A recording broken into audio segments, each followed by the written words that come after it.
پاکستان نے زمبابوے کی بھرپور مدد کی۔ ناظرین اکرام، پاکستان نے 92 اور 93 میں یورپ کے خلاف بوسنیا کی مدد کی جب تمام مسلمان ممالک نے چپ کر روزہ رکھ لیا تھا۔ ناظرین اکرام، نہ صرف بوسنیا کی مدد کی بلکہ پاک فوج عملاً لڑنے گئی۔ ناظرین اکرام، پاکستان نے امریکہ پر بھی ایک بہت بڑا احسان کیا ہے۔ 1993 میں جب امریکی فوجی 4000 صومالی جنگجوؤں کے قبضے میں آ گئے تو وہاں پر موجود امن مشن کے پاک فوج کے دستوں نے ان کو وہاں سے چھڑوایا۔ معزز ناظرین اکرام، جب خانہ کعبہ پر نعوذ باللہ حملہ کیا گیا تو پاک فوج نے خانہ کعبہ کی حفاظت کی اور جو شیر دل انسان اس آپریشن کو لیڈ کر رہا تھا اس کا نام میجر جنرل پرویز مشرف۔ ناظرین اکرام، جب شاہ ایران نے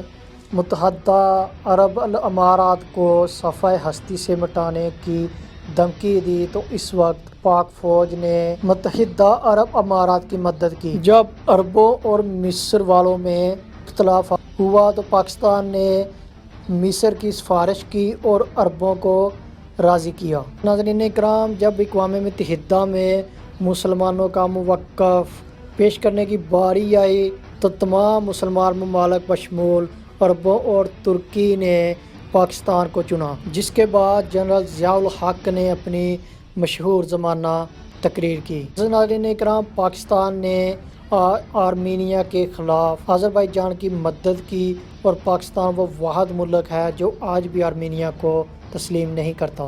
لبرش ٹائیگر آف تامل اعلام نامی دہشت گرد تنظیم نے جب سری لنکا کو اس کے گھٹنوں کے بل گرا دیا اور دہشت گرد تقریباً 1/3 سری لنکا پر قابض تھے تو اس عنصر سے سری لنکا کی جان پاکستان نے چھڑوائی تھی اور پاک فوج نے وہ تحریک ہمیشہ کے لیے ختم کر دی۔ ناظرین اکرام، پاکستان کے اس کارنامے کے بعد سری لنکن ہمیشہ آج تک بھی پاکستانیوں کے شکر گزار رہتے ہیں۔ ناظرین اکرام، پاکستان واحد ملک ہے جس نے چین کو تسلیم کیا اور اپنا ایک سفارتکار وہاں بھیجا اور ایوب خان نے اس وقت چین کی ابتدائی ضروریات کے لیے ہوائی جہاز، بسیں اور بڑی مقدار میں خوراک بھیجی۔ ناظرین اکرام، کیا آپ جانتے ہیں کہ پاکستان دنیا بھر میں قیام امن کے لیے فوجیں بھیجنے والا تیسرا بڑا ملک ہے اس دنیا میں؟ ناظرین اکرام، پاکستان دنیا کی وہ واحد ریاست ہے جو کہ مسلم قومیت یا پھر دو قومی نظریے کی بنیاد پر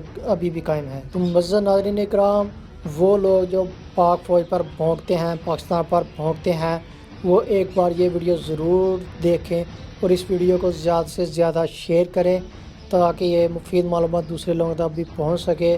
تو ملتے ہیں اگلی نئی ویڈیو میں، ہمیں دو اجازت، اپنا بہت سارا دھیان رکھیے گا، دعا میں یاد رکھیے گا۔ اللہ حافظ۔